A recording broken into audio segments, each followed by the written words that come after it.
Hello.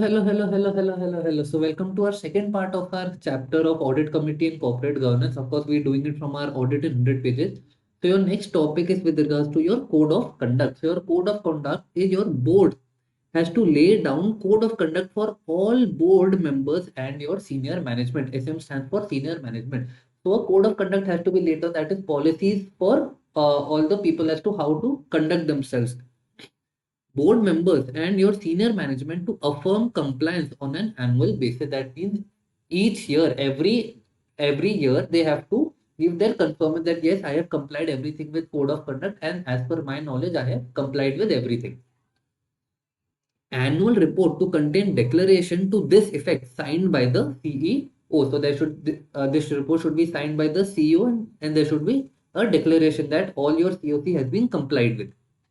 COC to be posted on website of the company. That means on the company's website, the guidelines, the code, the entire code. For example, for us there is code of ethics, so for them there is code of conduct. So entire code of conduct should be posted on the website, and code of conduct to suitably incorporate the duties of the independent director as laid down in your Companies Act 2013. This means that the duties of independent director shall also be included in the code of conduct. So now when I'm say senior management here, what does senior management here mean? Senior management here means members of the core management team excluding your BOD, CEO, your managing director, your whole-time director, your managers, and including your CS and CFO. That is your company secretary and chief financial officer. Okay, next is with regards to subsidiary of a listed entity. So what all do you have to do with regards to subsidiary of listed entity? So over here the entity is listed, the subsidiary may or may not be listed. So in such a case, when the subsidiary is not listed, so that will be your unlisted subsidiary. So first you need to understand that your subsidiary, they have classified as a material subsidiary. So what is a material subsidiary? A material subsidiary is whose income or net worth is more than 10% of consolidated income or net worth of the listed entity. It is more than 10% of consolidated income or net worth of the listed entity plus the subsidiary itself. So that becomes your total income or net worth in the immediate preceding accounting year. So if that subsidiary share of income or net worth of the consolidated, that is the entity plus subsidiary, if that is more than 10%, in such a case that will be called a material subsidiary. So this is first point that you have to remember, and another point that you have to remember is significant transaction.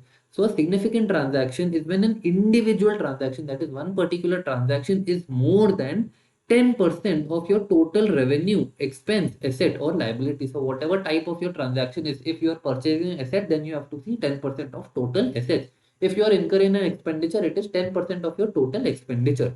So if your individual transaction is greater than 10% of your total revenue, expense, asset or liability of the US for preceding accounting year, US is your unlisted subsidiary. So liability of unlisted subsidiary for the preceding accounting year, that becomes your significant transaction. Okay, so now let's see the points. One, we've already done the definition. First is there should be at least one independent director. At least one independent director of the listed entity shall be director on the board of directors. So listed entities, independent directors shall be director on the board of directors. Board of directors of whom? Your unlisted material subsidiary.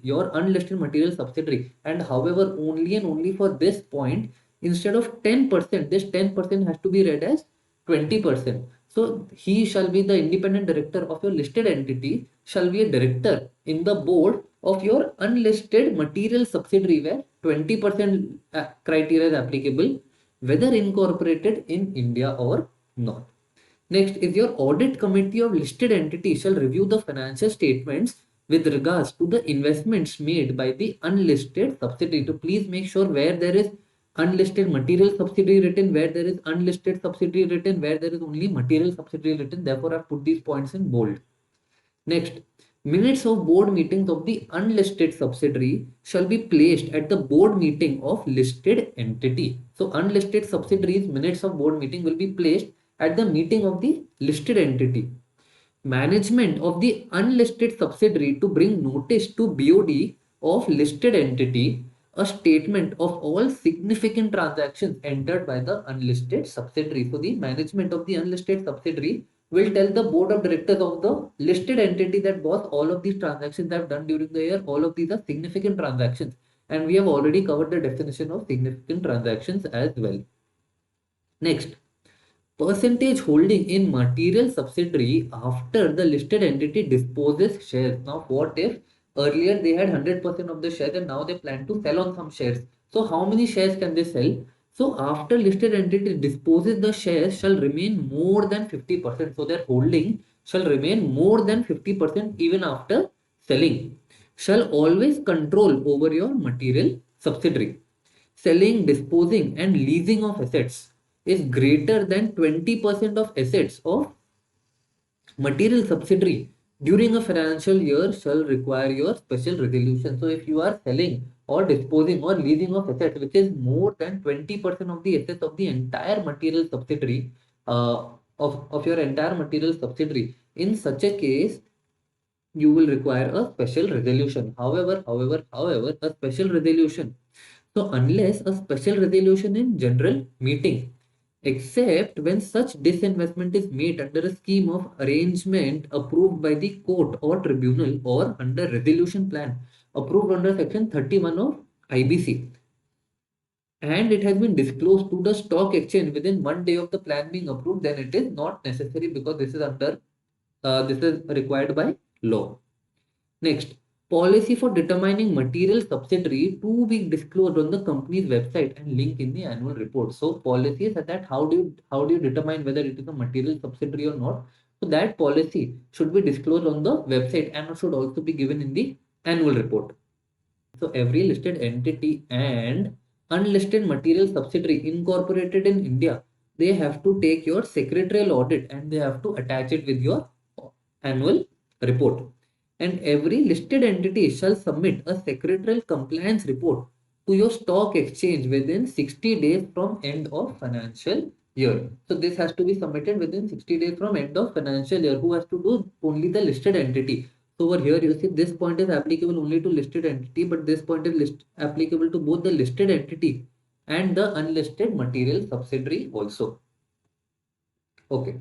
So now coming to your next committee, that is your nomination and remuneration committee. Every listed public company has to form a NRC. Its constitution will be at least two-thirds of the members. At least two-thirds of the members of the committee shall be your independent directors.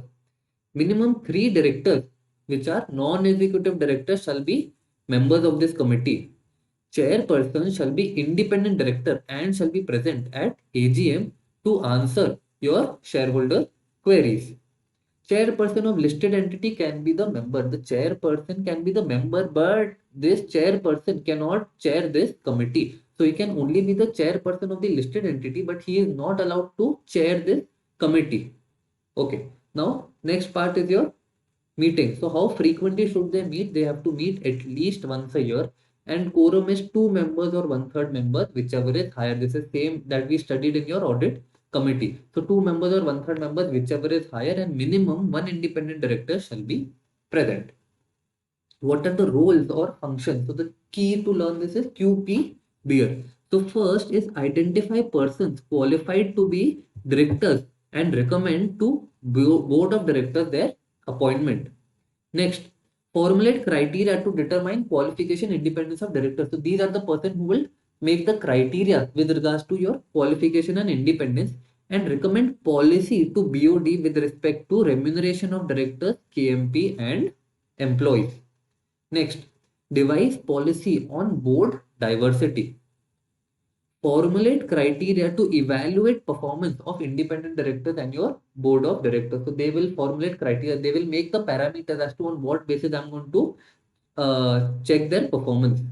Next, determine whether to extend term of independent directors based on performance evaluation, whether the term has to be extended or not. Okay, so the next point is use service of external agency to search for candidates. Now their entire work is nomination and remuneration committee, so they have to find people. So they can use external agencies also to search for candidates.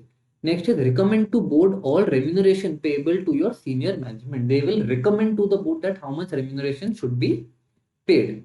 Okay, now coming to your next committee, that is your stakeholder relationship committee. So your stakeholder relationship committee covers all types for your preference shareholders, your equity shareholders, your debenture holders. All of these will be covered. Therefore, it is called your stakeholder and not your shareholder relationship committee. So remember, do not write shareholders. This also, every listed entity has to make constitution. At least two-thirds of the members shall be independent directors, in which companies who are listed entities having outstanding special right equity share. That is your outstanding special right equity shares. So if these equity shares are outstanding, at least two-thirds of the members shall be independent directors. For all others, it is only at least one member shall be your independent director. So usually, actually, this is the main provision only for companies who have outstanding special right equity shares. For them, it is two-thirds of the members shall be independent directors. There shall be minimum 3 directors as members. Minimum 3 directors from the board of directors shall be member of this committee.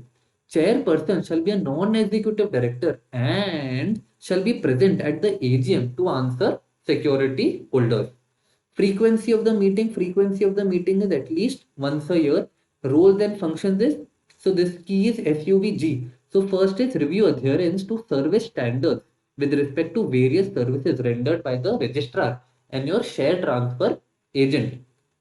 Next, with you is your review the measures taken to reduce quantum of unclaimed dividends. So quantum of unclaimed dividends that the company has declared dividends, but shareholders have not claimed the dividends. So all of this goes to your unclaimed dividend account. So in such a case, what measures have been taken to reduce this figure? Then next is review measures taken for effective exercising of voting rights by your stakeholder. Resolve grievances of security holders. Okay. Now coming to your next committee, that is your risk management committee, that is your RMC. So who are required to make this? That is the top 1000 listed entities. Remember, it is not listed entities, it is top 1000 listed entities and high value debt listed entity. Constitution, again same. If outstanding special right equity shares, then it is two-thirds shall be independent directors. Otherwise, at least one member shall be independent director. If you see, this is the same over here. Over here also we did the same thing. Two-thirds independent director, at least one independent director. Okay. Minimum 3 directors, minimum 3 members with majority directors. And next is chairperson shall be member of your board of directors. Now next is your meeting. So frequency is at least 2 times in a year. So your risk management committee has to meet at least 2 times in a year, and gap between two meetings can be maximum 180 days. So you cannot do that one meeting at the start of the year and one meeting at the end of the year. There should be maximum gap between two meetings is 180 days. Quorum is again your same as audit committee, that is 2 members, 1/3 members, and minimum 1/3 and minimum one director shall be present. Okay. Now next is your roles and powers. Roles and powers of the risk management committees: formulate, monitor, and implement risk management policy. So they have to make a risk management policy which shall include framework for identification of internal and external risk faced by the entity, measures for risk mitigation, and third is your business continuity plan. So your risk management policy shall include these 3 points. This policy should be periodically reviewed at least once in 2 years. Functions specified in Part D of Schedule 2. So we are in the roles and powers, that whatever functions have been specified in Part D of Schedule 2, they have to come. Those all will also are their roles and powers. Next is appointment, removal, and terms of remuneration of your chief risk officer to be reviewed. Ensure that correct processes and systems are in place to monitor and evaluate risk. Inform board of directors about nature and content of its discussion, recommendations, and actions to be taken. So all of these are their roles and powers. Coming to your next part, that is your statement of deviations or variations. So listed entity to submit to stock exchange following quarterly for public issue, right issue, preferential issue. So they have to submit to the stock exchange when if there are any deviations from what? So deviations in use of proceeds from objects stated in offer document versus and or explanatory statement. That is the purpose for which I had raised this money versus the purpose I am utilizing this money. If there is any difference in these two, I will have to submit it to the stock exchange. And category wise variation between projected utilization of funds made by it in the offer document. Next, is your statement to be submitted till proceeds have been utilized or purpose has been achieved. Till that time, you will have to submit this deviation statement to the stock exchange. Third, if funds raised through preferential allotment or QIP, you will have to disclose utilization till the funds have been fully utilized. Now, your audit committee has to mandatorily review. One is your quarterly statement and one is your annual statement. So, quarterly statement is the deviation of funds submitted to your stock exchange, and your annual statement of funds utilized for purpose other than those stated in the offer document. That means for whatever purpose you have used, if it was different from what you had earlier stated, that is your annual statement. Now there are certain information to disclosure that information to shareholders that has to be submitted.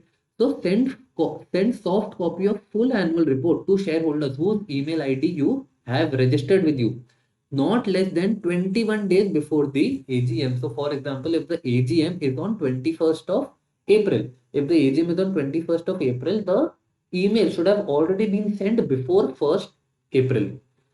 Director being appointed. So the director being appointed, you will have to provide the resume, the nature of expertise, the listed entities where he is already a director, the list of entities where he has resigned in the last 3 years, and the shareholding of such director.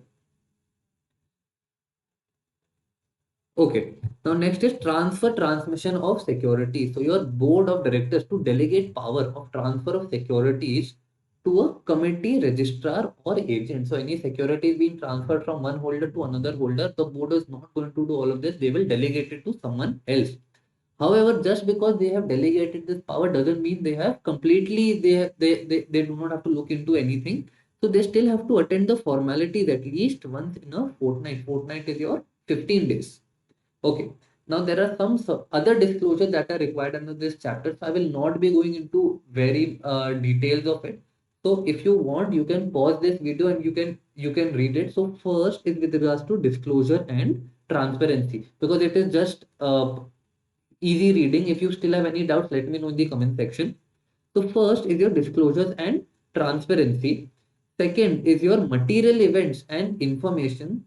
Third is your related party. This is important because it has some numerical limits. So I will pause the video 1 second. I will keep the screen here so that you can pause and read it.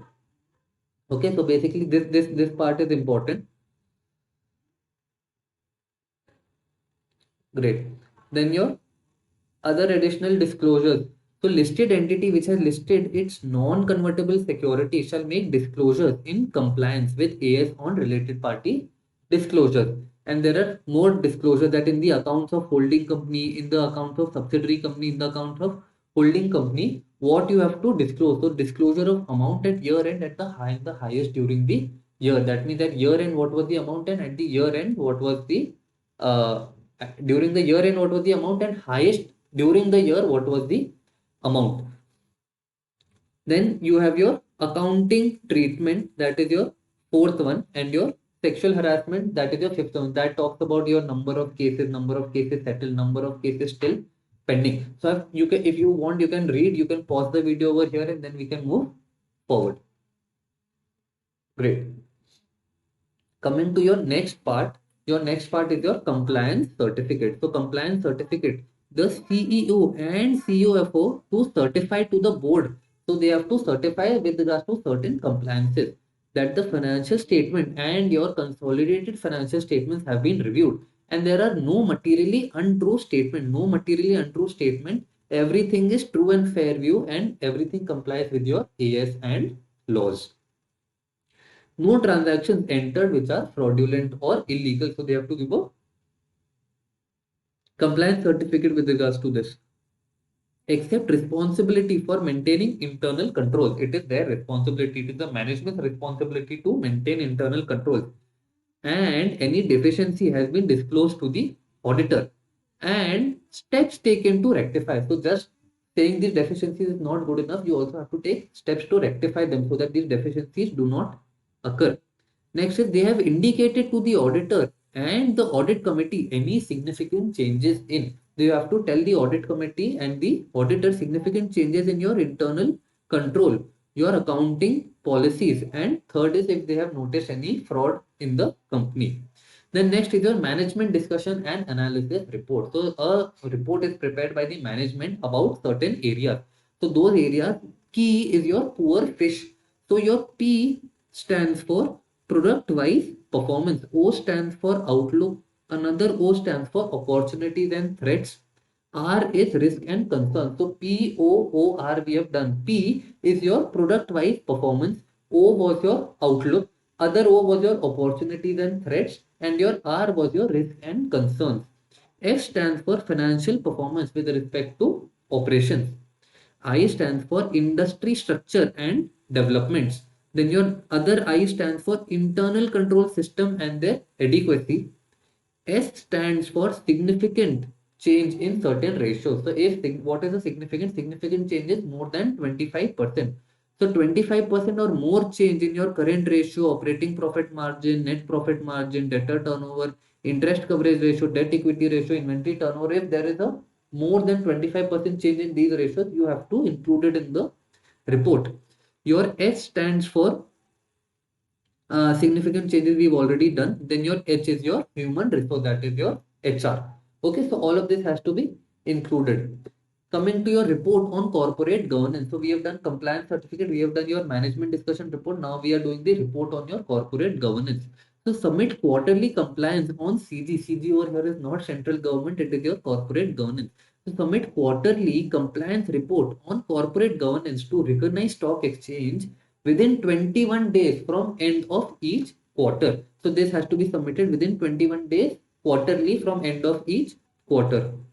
Report to be signed by the compliance officer and COE of the listed entity. Auditor to ascertain whether board of directors have included in audit report a separate section on your corporate governance. So that is your auditor has to check that this separate section should be included. The next is any data in report on your corporate governance should not be inconsistent with that contained in financial statement. That is whatever information is in your report on your corporate governance, it should be in line with what is in the financial statements. Next is your auditor certificate. So listed entity to obtain your compliance certificate from auditor or a practicing CA, that is your company secretary, regarding compliance of conditions of corporate governance and shall be annexed with the director report. So this statement, this certificate shall be added with the director's report that yes, everything has been complied with. Who will provide them? Yeah, either an auditor or a practicing CS. Okay, now coming to a last part of the chapter, that is your independent director. So we have always discussed in the chapter that independent director, what is an independent director? So an independent director is of course a non-executive director and who is other than a nominee director. So there are certain conditions on himself, on relative, and there are a third set of conditions, neither himself nor relative. So on himself, he should be a person of integrity, expertise, and experience. Age should be of course equal to or greater than 21 years. Nine is or was not a promoter of CHAS, that is your company holding associate or subsidiary. So he should not be a promoter of CHAS and neither was a promoter of either of them. Is not related to a promoter or director of the CHAS. He should not be related. Has no material pecuniary relationship with CHAS or the promoter or the director during the current year or three preceding financial years. Next, this is a little complicated point, so hear it carefully. Is not an independent director of another company on board of which non-independent director of listed entity is an independent director. So let's do this case carefully. For example, there are two companies, company A and company B. So what does it say? Is not an independent director of another company on board of which non-independent director of listed entities. So for example, there is a person in A. Now this person is not an independent director in A. However, this person is an independent director in company B. Okay. Now, if in such a case, if there is another person over here, B, in the company B, if there is another person and this person is an independent director in company B, then he cannot be an independent director in company A. Why? Because of this person. Because this person over here is independent director, but over here is not an independent director. And since this person over here is an independent director, therefore in company A, he will not be allowed to be an independent director. Okay, now coming to your next part, that is your relative. So your relative does not hold security in CHAS during current year or 3 previous financial years with face value. Okay, this is not fair value, this is face value greater than 50 lakhs or 2% of paid up share capital in CHAS, whichever is lower. So 50 lakhs or 2% of paid up share capital, whichever is lower. And this is your face value. They will try to confuse you in your exams. Please remember, it is always face value. Then your security indebted, your relative is indebted or guaranteed to CHAS promoter or director amount greater than specified amount during the current year or 3 previous financial years. So in the module, the amount has not been specified, therefore it is specified amount. Next is your pecuniary relationship with CHAS, which is greater than or equal to 2% of gross turnover. Now there are certain conditions with regards to neither himself nor relative. So first we did only himself, next we did only relative, and now the condition that we are doing, that is neither himself nor relative. So this is the last part of our chapter, that is hold or held position of KMP, that is your key managerial person or employee of CHAS in 3 previous financial years. However, if your relative was an employee, then it is okay. So if your relative is an employee, it is okay. You cannot be an employee. Next, is or was employee, proprietor, partner in any of the 3 previous financial years of whom? A firm of auditors or CS or cost auditor of the CHAS. So if you are an employee, proprietor or partner where in a firm of auditors or CS or cost auditor of your CHAS. Second is legal or consulting firm that has had any transaction with CHAS which is greater than 10% of the gross turnover of the firm. So the firm's turnover is 10%. If the transaction is more than 10% of that amount, then he will not be allowed. Him or relative holds more than or equal to 2% of total voting power of the company. Is chief executive or director of the NPO which receives your more than 25% of its receipts corpus from CHAS promoter, director, or entity holding more than 2% of the total voting power of the listed entity. So what happens if there is a person, either you or your relative, who is the chief executive or director of your NPO, that is your non-profit organization, and if this non-profit organization receives 25% of its turnover, 25% of its receipts, if it receives more than or equal to 25% of its receipts or corpus from whom? That is your company holding associate or subsidiary, your promoter, your director, or it receives this donation from another third party, that is an entity holding more than 2% of total voting power of listed entity. That means if there is a listed entity A and there is another listed entity D which owns, say for example, 5% of this, which owns 5% of this company, then in such a case, if this D makes donation to